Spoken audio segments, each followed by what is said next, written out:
Careful that the handle doesn't go through.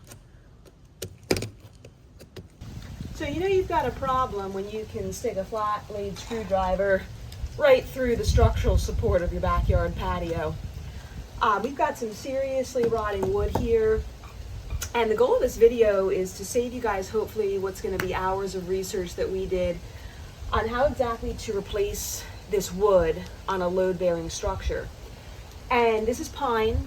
We first thought, why not just replace it with some more pine, do a wood swap. Well, the situation is going to repeat itself, and we don't want to have to replace this in another 5 or 10 years as the new wood rots away. The other thing is this was not built to code, so the builders failed to put some kind of composite standoff on the bottom, some kind of support structure. As you can see, this has some holes for the water to drain, so the structure as it is right now will just sit on the water and rot away. We thought about just using one of these and giving a little base, but the problem is we have so much rotten wood, it exceeds the depth of this plastic strong tie. We contemplated stacking them, but structurally, because this is a load-bearing structure, stacking them like this would not be a great idea, especially because this is a composite. So after a lot of trial and error and a lot of hours of research, we have finally settled on making our own cementous mixture to our own 5x5 form.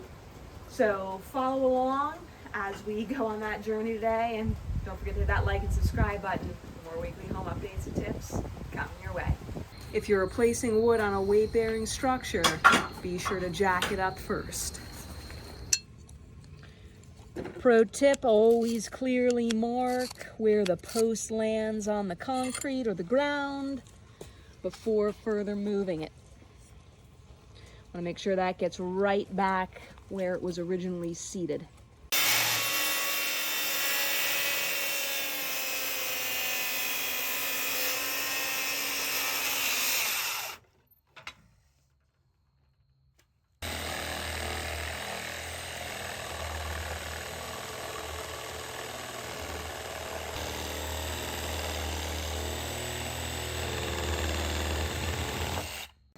So this surely didn't meet building code.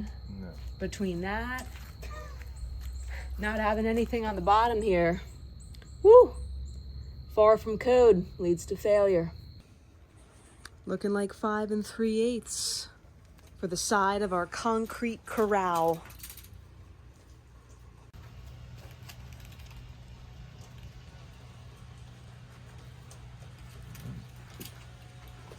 All right, so we're taking some measurements for the form to pour that concrete on the base.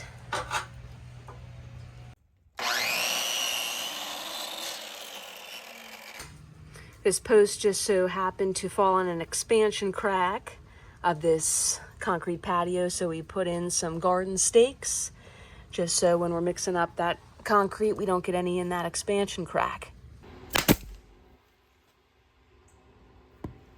How's it looking? Good. Just testing that brad nailer. It's a little deep, but... Little deep, yep, I'm seeing that. All right, so here is the start of the concrete corral before that first pour. Just making sure those dimensions are good.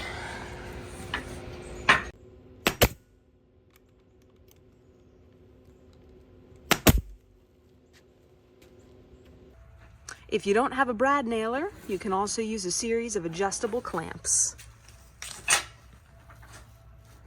Don't forget to ensure your post is plumb by using a level. Make some marks on the base. And as we're putting this concrete corral around the bottom, we've taped off this expansion gap in the concrete. And we are about ready to mix up some concrete and pour.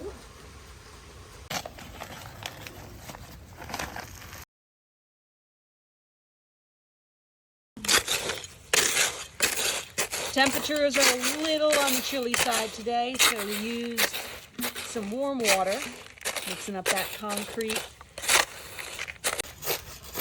Always remember when mixing concrete, less is more in the end. Go easy. Got a nice consistency, plenty of moisture, not too runny. We are ready to fill our form.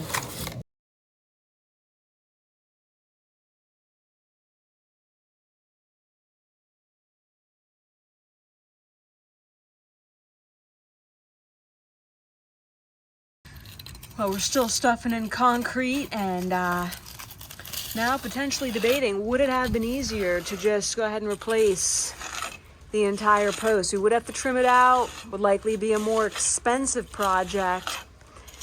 But concrete is, well, cheap. It is cheap, but it's slow and steady progress here.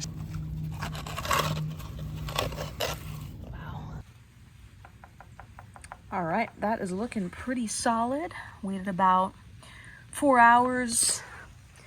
Still have the jack up, and we're gonna wait another couple hours just due to the cooler conditions today at about 50 degrees Fahrenheit, just to be sure that fully cures before putting weight on it. And then it's gonna be rinse and repeat with these other posts. Looking back, we still think that this method is easier than replacing the whole posts because we would have to redo the trim up top, the caulking, and weren't quite sure how that hardy plank would respond up top if we took the entire post out. So still satisfied with our initial decision to proceed with the concrete. Not a bad idea to caulk those seams to discourage that water from going elsewhere.